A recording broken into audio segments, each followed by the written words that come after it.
Welcome to the Trails Regional Library's Missouri Bicentennial Virtual Speakers Series. My name is Dr. John Taylor.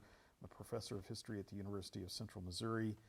The history program at the University of Central Missouri, as well as the communication program at the University of Central Missouri, is partnering with the Trails Regional Library to bring you these virtual sessions that commemorate the history during Missouri's bicentennial year of 2021.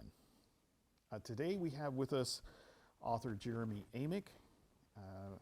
He is a specialist in Missouri veterans and their history, their lives, and their legacy. He's published more than 600 articles that have appeared in local newspapers, such as the Jefferson City News Tribune, as well as War History Online. Amick strives to shed a positive light on the tenacity, drive, and honorable service of our nation's heroes, the American veteran. He holds a Master's of Business Administration from Trinity University and a Master's of Science degree in Criminal Justice from Columbia College. He is the author of numerous books about Missouri and its veterans in all theaters of war. He has authored Jefferson City at War, 1916 to 1975, Soldierly Devotion, Cole County at War, 1861 to 1975. He has also authored books on Camp Crowder and also a book on Missouri veterans, monuments, and memorials. He is author of the latest book, Missouri in World War I, which he will be sharing with us today. So please welcome author Jeremy Amick. Hello, my name is Jeremy Amick, and it's my pleasure to share with you all a bit of history of Missouri's role in World War I. I myself am a military historian and the public affairs officer for the Silver Star Families of America. This organization is a Missouri-based organization that honors and assists those who have been wounded in combat. As a matter of fact, the Silver Star Families of America, the tradition is founded in World War I. Some of us may have seen in past years the Blue Star banners that are hung in windows to note when somebody has a family member serving in World War I, in a combat zone or in the military. These actual banners were developed by the American War Mothers during World War I. Now, whenever a loved one during World War I was injured, the American War Mothers would take silver thread and sew over this blue star, thus giving birth to the Silver Star banner tradition.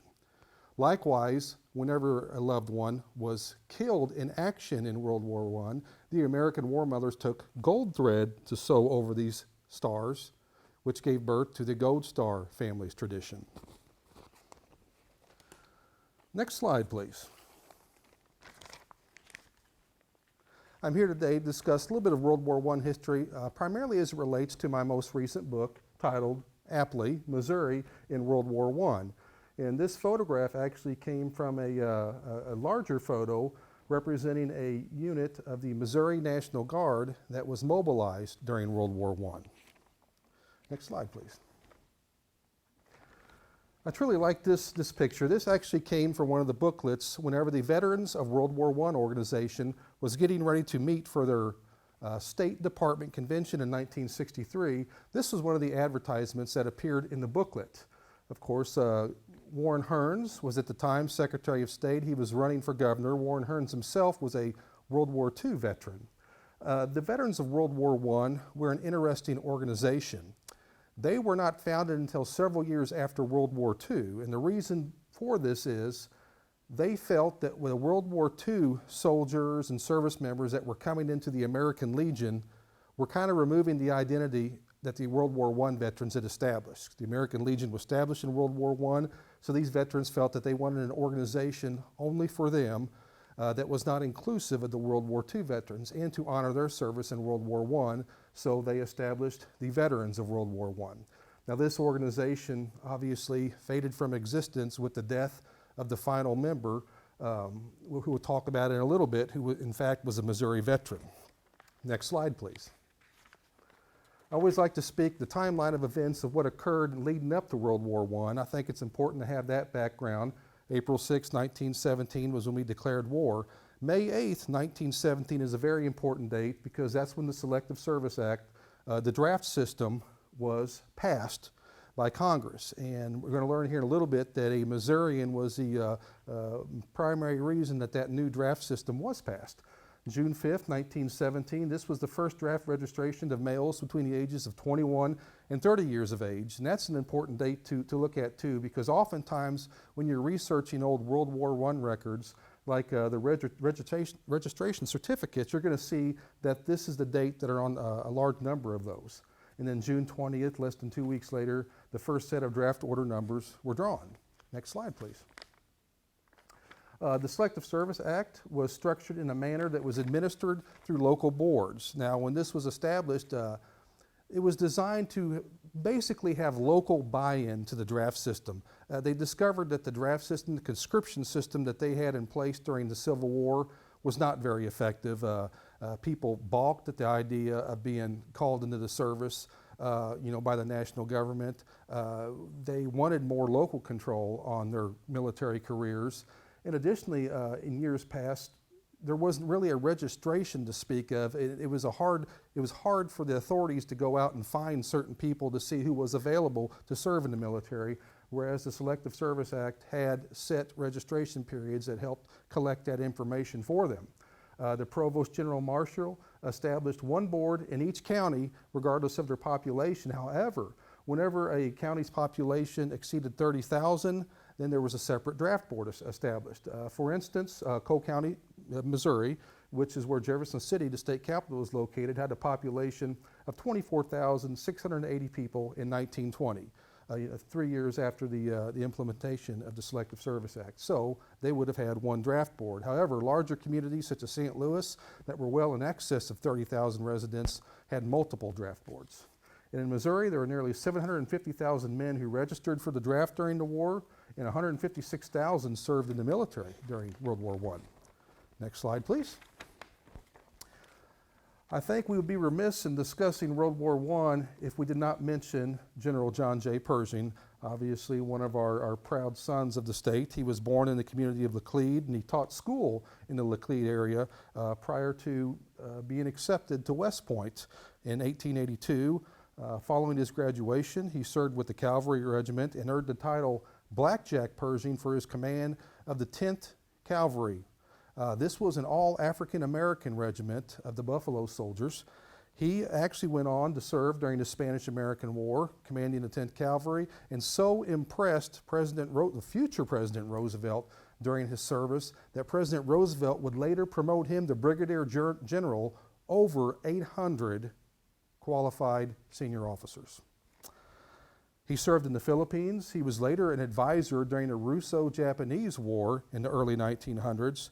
In 1915, he suffered a lot of loss whenever 3 of his daughters and his wife perished in a house fire in the Presidio of Monterey in California. That was definitely a difficult time for him. And then, of course, he then went on to command troops whenever they were searching for Pancho Villa during the Mexican border campaign. We know him best for his role in World War I, serving as the commander of the American Expeditionary Force. Next slide, please. We talked about the draft system. Here is the father of the draft system, another proud Missourian, the late Major General Amick Crowder. He's pictured on the left in his West Point graduation uniform, and on the right as a 2-star general in the U.S. Army. He had a very interesting beginning. He came up on a farm in Grundy County near the community of Edinburgh, Missouri, which is actually located west of Trenton, Missouri, in the northern section of the state. It was suggested that since he wanted to go to college and really didn't have the money, that he seek out an appointment to West Point. So he took the examination. He actually came in second on the exam, and the appointment was given to another individual. However, that individual rescinded his nomination, and he then was awarded the nomination, and the rest is history. When he graduated from West Point, like his successor, General Pershing, who would come along a few years later, he served in the cavalry, ended up getting his law degree, For many years, he worked over at the University of Missouri. He was a professor of military science there. And that's actually a whole other story within itself. Later became judge advocate for the U.S. Army, the primary attorney. And during World War I, as we noted, he was the primary author of the Selective Service Act of 1917, which drew all the men into uniform who would then serve under his compatriot, John J. Pershing, overseas in France during the war. And he died in 1932, was buried in Arlington. He's actually honored in several ways here in Missouri. Camp Crowder, Missouri National Guard encampment near Neosho, Missouri, was named in his honor. Camp Crowder. We also talk about Crowder Hall at the University of Missouri. That was named in his honor. There's a Crowder Park up near Trenton that was named in his honor. And there's a beautiful painting that was done in the 1930s that hangs in the state capitol featuring Major General Amick Crowder. Next slide, please. Another interesting son of Missouri, George Creel. He was born in Lafayette County.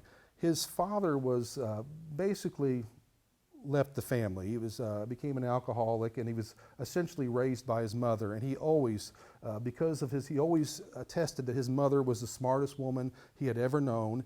In later years, because of the fact that he was raised by his mother and had such enduring respect for her, he would be very active in women's affairs, especially in trying to make sure that women had the right to vote and other privileges as well. After he grew up, he did not finish high school. However, he went to work for the Kansas City Star as a reporter, and he also operated a newspaper in the Kansas City area for some time before moving to California, where he worked for the Denver Post and the Rocky Mountain News. And he was very well known for going after people who were corrupt in government. Became very unpopular with those types of people, but the reading public loved the work that he did. His work eventually caught the attention of President Woodrow Wilson during World War I, and he appointed him as chairman of the Committee of Public Information, which used a lot of propaganda to influence the public's view of the war, because the war was very unpopular at the time. President Wilson had run on the basis that he kept us out of war. Well, now here we are in war, now we have to generate support, and that was his position, to work towards generating that public support of the war. He actually passed away in San Francisco, but is buried near his home community in Independence, Missouri. Next slide, please. General Harvey Clark, another interesting individual who did not serve directly in World War I in a combat capacity, but played an important role. He was actually from the community of Otterville, Missouri, not too far from here along Highway 50. Born there in 1869. His family later moved to the community of Butler, Missouri. He joined the Missouri National Guard at a very young age and also pursued his education and became an attorney. So his full-time job was attorney, but he was very active in the National Guard in a part-time capacity. He was actually probably the youngest, I believe, Brigadier General in the Missouri National Guard. He was appointed a Brigadier General when he was 29 years old. So that's very unprecedented to achieve that at that young of an age. Now, during the Mexican border campaign, he served in the Laredo District in Texas, commanding Missouri National Guard troops. During World War I, he wanted to command troops as well. However, he was always he always had a weakened health. A lot of respiratory issues. He could not pass the physical test to serve overseas during World War I, so he remained stateside as the commanding officer, the adjutant general of the Missouri National Guard. And what he would do here is he oversaw a lot of the boards, state boards that would provide different benefits to the returning Missouri National Guardsmen. In 1921, he passed away, and the former state rifle range in Nevada, Missouri was officially renamed Camp Clark in his honor, which the National Guard continues to utilize as a training site to this day. Next slide, please. Bennett Champ Clark. He is pictured here as an older gentleman and here as a young colonel during World War I. This to his, it would be to his left, is his father, Champ Clark. Now, his father was very well known representative at the federal level. He still holds the distinction of being the only Speaker of the House of Representatives from Missouri. Now, his son, Bennett Champ Clark, served with a federalized Missouri National Guard unit in World War I. He actually was the youngest soldier to be promoted to the rank of colonel during World War I. Now, in March of 1919, young Bennett Champ Clark joined many other former soldiers and veterans during the Paris Caucus, is what they called it, where they met in March of 1919 in Paris to form the American Legion. And this is where Bennett Champ Clark became the first national commander of the American Legion. He later became a senator from Missouri and served as a federal circuit court judge. Next slide, please. I always tease people that are my age or older that this is not Captain Kangaroo. If you're 40 or older, you would know who Captain Kangaroo is, but this is Admiral Robert E. Kuntz, and they do bear quite a likeness, I believe. But from Hannibal, Missouri originally, he went on to graduate from the Naval Academy in 1885. During the Spanish-American War, he served aboard the USS Charleston and participated in the capture of Guam during that conflict and the bombardment of Manila. Now, during the World War I, he was commandant of the Navy Yard in Puget Sound and commander of a battleship division, and later became commander of naval operations, commander-in-chief of the U.S. fleet. He passed away in 1935, and he lies at rest in Hannibal, Missouri, and the Kuntz Armory in Hannibal was named in his memory. Next slide, please. Another of our proud naval sons is Admiral Arthur Willard, who was originally from the community of Kirksville, Missouri. Willard has an interesting story in that during the Spanish-American War, there was a New York newspaper who put forth a $100 reward for whoever was the first to place an American flag on Cuban soil.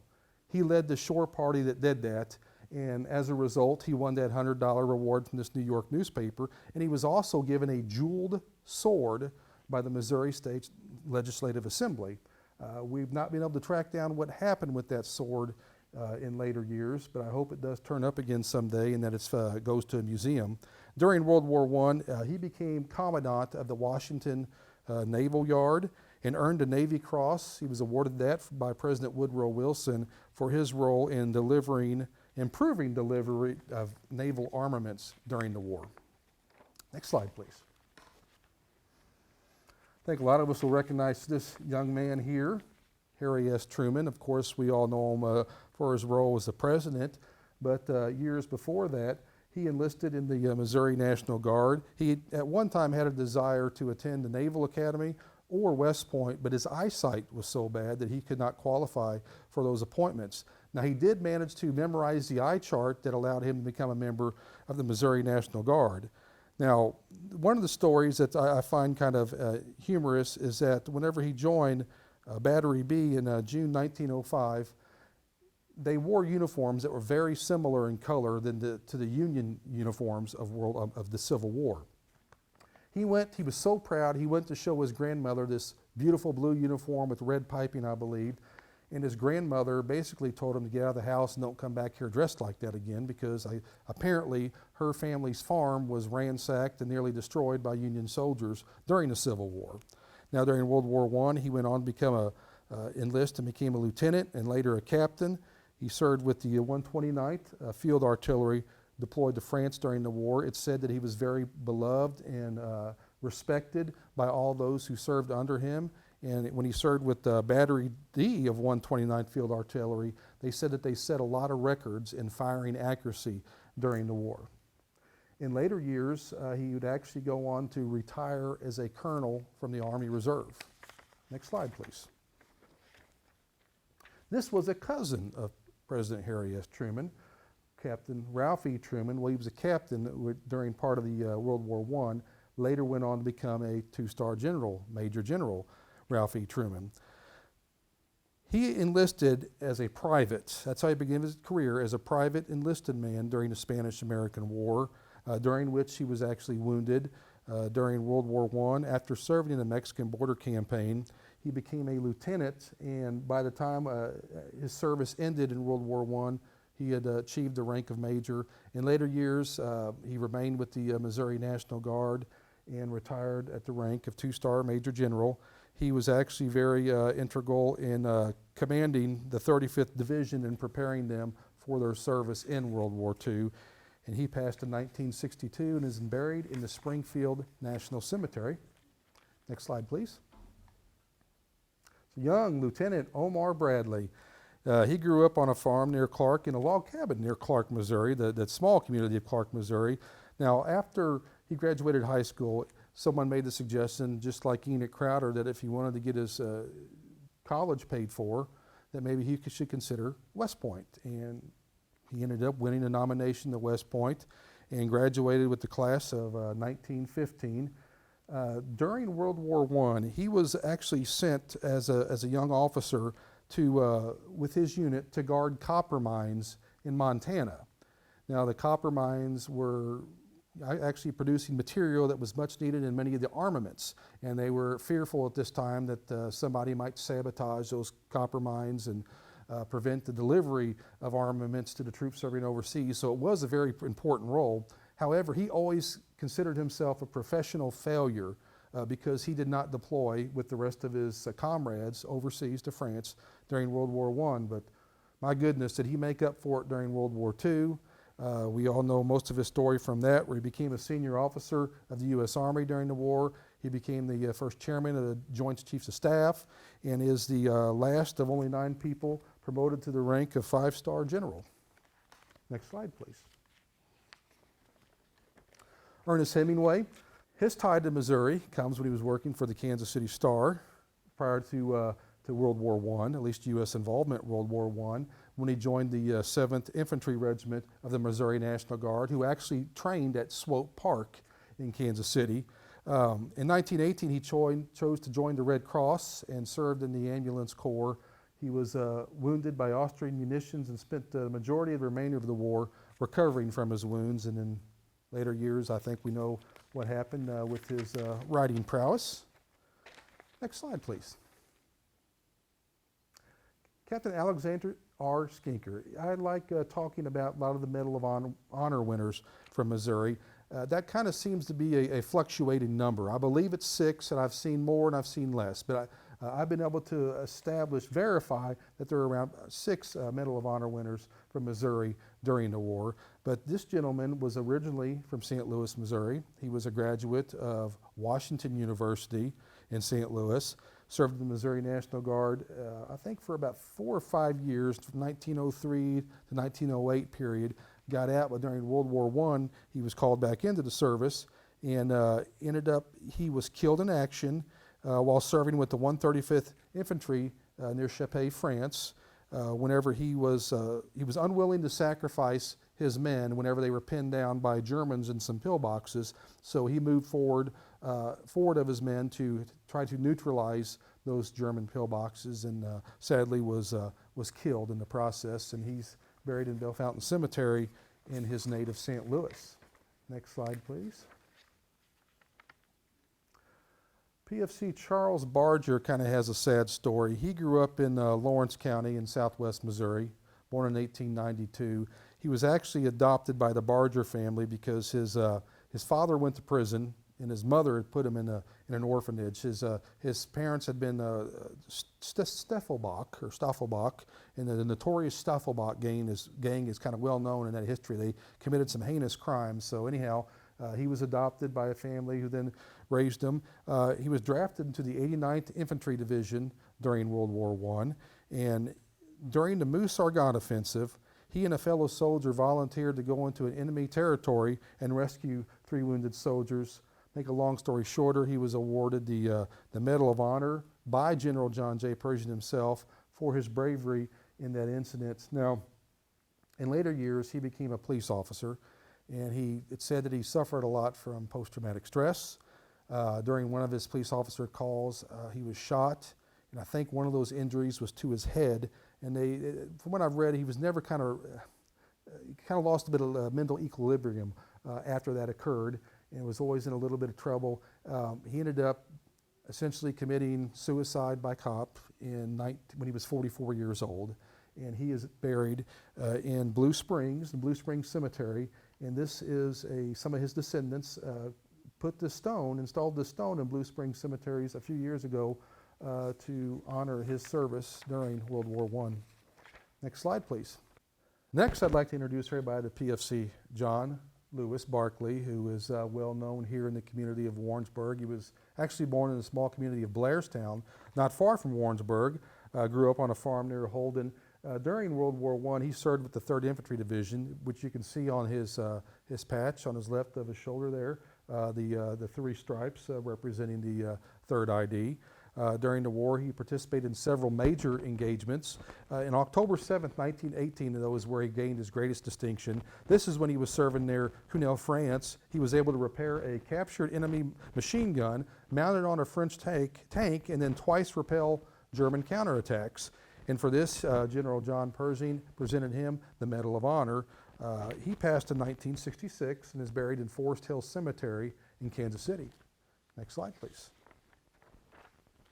M. Waddell Hatler, another interesting Medal of Honor winner from here in Missouri. He was born in the community of Bolivar in 1894, graduated law school in Michigan, and then later went on to work in the real estate business just as his father had done. But he was inducted into Company B, 356 Infantry Regiment during the war. He gained his distinction during the Moose Argonne Offensive when he and another soldier volunteered to swim across the river to capture or to recon and capture some information about some German forces that were operating on the opposite bank. On the swim across, his fellow soldier drowned. Now, this did not stop Hatler. He swam across, did the reconnaissance, completed the mission, swam back across and delivered this important information. And information resulted in such a yield of great resources for the American soldiers who had been in danger that he was awarded the Medal of Honor by General John Pershing as well. He later lived his life in Neosho, passed away in 1967, and is buried in a GAR cemetery in Sulphur Springs, Arkansas. There is a couple honors for him that exist in the Neosho community. One is Waddell Hatler Drive, and one is the VFW post in Neosho that's named in his honor as well. Now, shortly after his passing, his widow wrote a book about his service, and that's why we know so much about him. But it was kind of a self-published book, so there's not a lot of them out there, but if you can get your hands on one, his is definitely a fascinating story in length. Next slide, please. Corporal Frank Buckles is a gentleman that kind of, I think, reveals to us that you don't have to do great things during your World War I service, you just have to outlive your contemporaries. Now, I'm not saying he didn't do well during the war, but it was really his service as a civilian in World War II, to me, that is a more interesting story. Now, Frank Buckles was born in Bethany, Missouri in 1901, and later attended schools in Walker, Missouri, but his family later moved to Oklahoma, so his early connection is here in Missouri from where he was born. He enlisted in the Army when he was 17 years old and served in France driving ambulances and motorcycles for the ambulance service. However, during World War II, he was a civilian working with the U.S. shipping service overseas in the Philippines, and he was captured by Japanese forces and held as a prisoner of war for 3.5 years. He died in 2011, was 110 years old, and is buried in Arlington. Now, I talked to you earlier about the Veterans of World War I Incorporated, the organization, the Veterans Organization that was similar to the American Legion, the DAV, Veterans of Foreign Wars. Well, the Veterans of World War I Incorporated officially passed on when he passed at 110 years old because he was the lone surviving member of that organization. Next slide, please. One thing I think that's often overlooked in World War I history, especially as it relates to the state, is flying aces. And we here in Missouri have the privilege of having 2 flying aces from the state, and I think both of whom grew up with probably about 20, 25 miles from one another. Now, Henry Clay Robinson, and this is a picture not only of him in uniform, but of the Sopwith Camel that he flew during the war. He was born in the community of Plattsburgh that was north of Kansas City, had 8 aerial victories during the war, 5 confirmed down aircraft, and flew for the U.S. Air Service.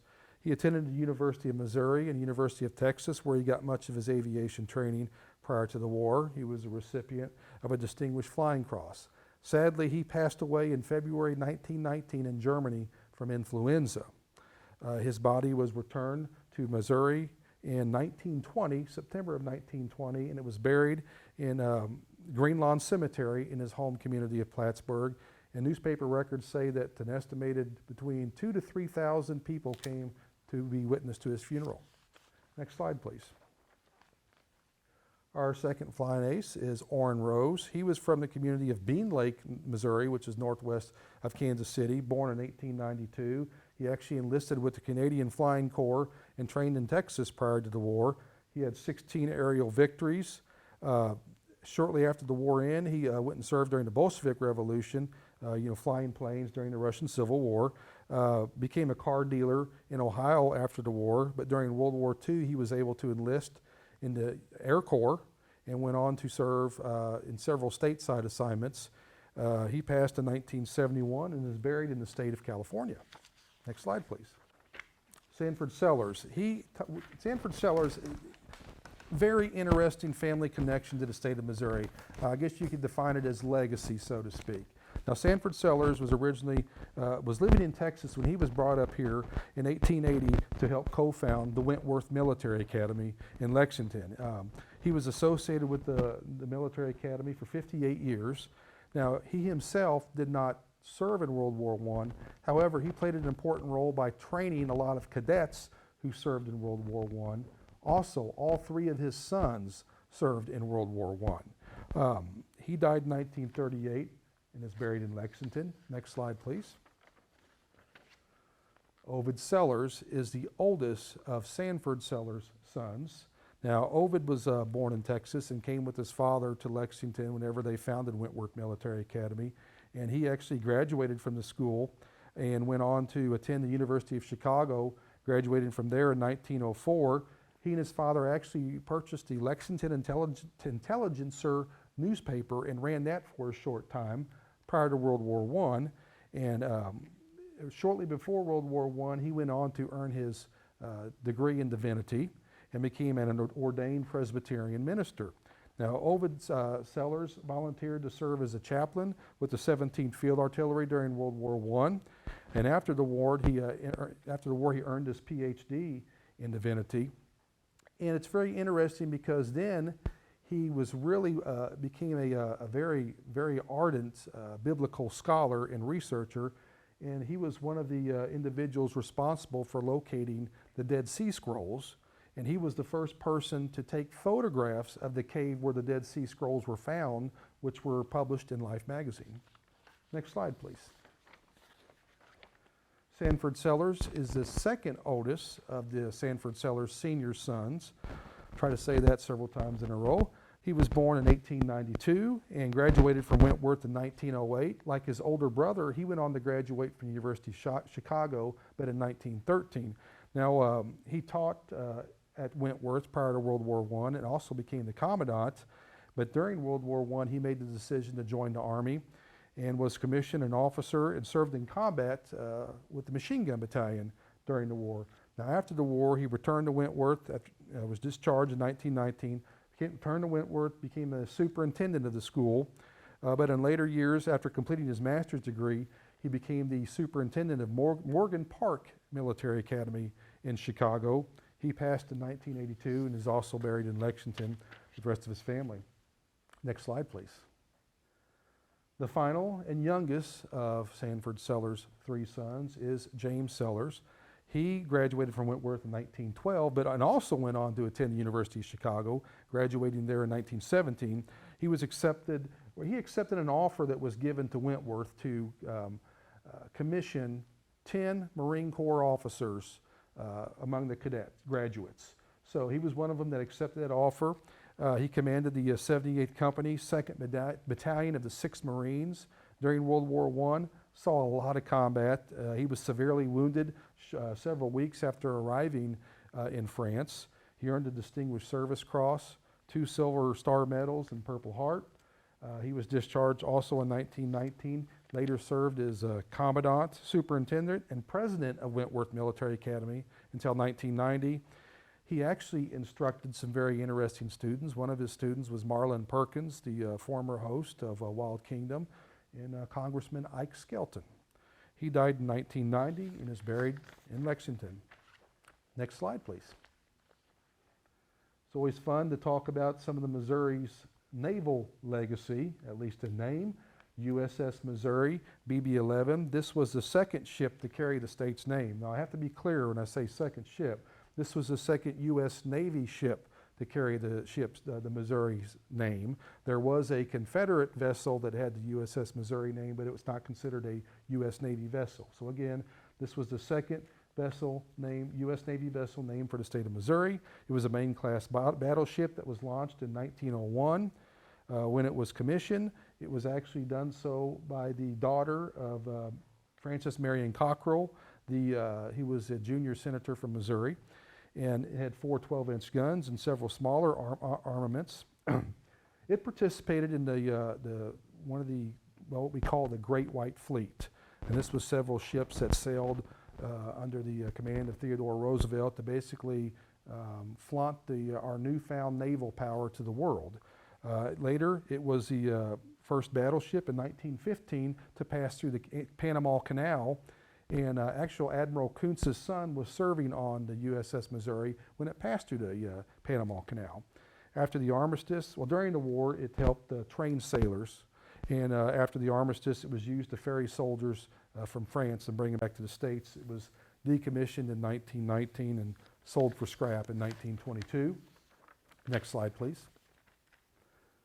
USS St. Louis, you can guess what that was named for. It was one of 3 protected cruisers of the St. Louis class, commissioned August 1906. It was 424 feet long, crew complement of 36 officers, 627 men, and during World War I, it transported troops to ports in England and France in support of the war effort, and after the war, participated in several humanitarian missions. Decommissioned in 1922, sold for scrap in 1930. Sad fate of almost every ship. Next slide, please. The Soldier's Bonus Bill. This is one of my favorite pictures coming out of World War I. I guess, one, just because of the clarity, and 2, the soldiers here participate in a very important part of the state's history. Now, I stumbled upon this photograph stacked inside several boxes in a musty storeroom in the American Legion Post 5 in Jefferson City. And it was fun to research and learn what it was about. But this picture took place November 11th, 1921 in the House of Representatives chamber. This is Governor Arthur Hyde here holding the soldier bonus bill he just signed. And he's handing that bill to several of the soldiers who served in World War I and who had came back and established a Roscoe Enlow post of the American Legion in Jefferson City. Now, what this bill did was authorize the issuance of $15 million in bonds that would cover cash payments to the state's veterans of World War I. Governor Hyde went on to become Secretary of Agriculture for President Herbert Hoover in 1929. Next slide, please. The state, in an effort to recognize the service members who served in World War I, signed into law this will authorize this medallion, this World War I medallion, in April 23rd, 1919, through an act of the Missouri State General Assembly. It was for veterans who had served on active duty between April 6, 1917 to November 11, 1918, and the medal was for National Guard and active duty troops. It also, at the same time, the Assembly authorized medals for those who had served in the Spanish-American War from the state of Missouri, and also those who had served in the Mexican border campaign. And of course, this program's been expanded by the state of Missouri in recent years to include veterans of World War II, Korea, Vietnam, and more recently Persian Gulf, and I think some of the more recent conflicts such as Iraq and Afghanistan. And that program is still administered through the Missouri National Guard. Next slide, please. Liberty Memorial dedication. This was the first time in history, November 1st, 1921, first time in history that the 5 Allied commanders were all together in one place. And they were in Kansas City, Missouri for the dedication of the site that would become the Liberty Memorial. Of course, far left, we have the Grand General from Belgium, Diaz from Italy here second, and of course Marshal Ferdinand Foch from France, Blackjack Pershing, and then Admiral Beatty from England. Next slide, please. The Liberty Memorial, this is a vintage postcard from my collection, one of the old linen postcards that shows how the memorial looked years ago, and virtually hasn't changed too much since then, but this Liberty Memorial sits on a hill overlooking Union Station in Kansas City. In 1919, the Liberty Memorial Association, in a very short period of time, was able to raise $2.5 million to build this memorial to honor the troops who'd served in World War I. The site was then dedicated again 2 years later in 1921. But in 1926, the completed memorial was dedicated, and President Calvin Coolidge was there for that ceremony, and that was attended by an estimated 150,000 citizens.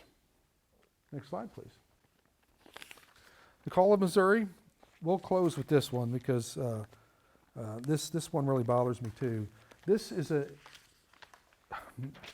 was dedicated in Kansas City, Missouri, shortly after, or during World War I, actually. The Daughters of the American Revolution, the Kansas City chapter, commissioned Edwin Howland Blashfield to paint this beautiful painting. And it's 79.5 inches tall and 108 inches wide. And it has a lot of symbolism in it. You can see this young man blowing a trumpet, and he's looking across the ocean towards France, because that's where Missouri, represented by this lady here, is sending her sons off to fight. And in the background, it shows an old French soldier and an old Spanish soldier, you know, paying tribute to the Spanish and French influences in the state of Missouri. And then further in the back, you see a Union and a Confederate soldier paying homage to the Missouri's role in the Civil War. Beautiful painting, like a lot of symbolism. At first, it was dedicated to the Kansas City Public Library as a gift to the people of Missouri. And it hung there for years. The library was later purchased by a trade school. This painting disappeared in the 1980s, and it popped up again in 2014. It was sold at auction at Christie's, New York. An unidentified individual purchased it for $149,000, but hopefully someday that'll be returned. This will be returned to its rightful owners, which is the people of the state of Missouri, and displayed in one of our beautiful museums. With that, I would like to just take a moment to take a break and see if there are any questions.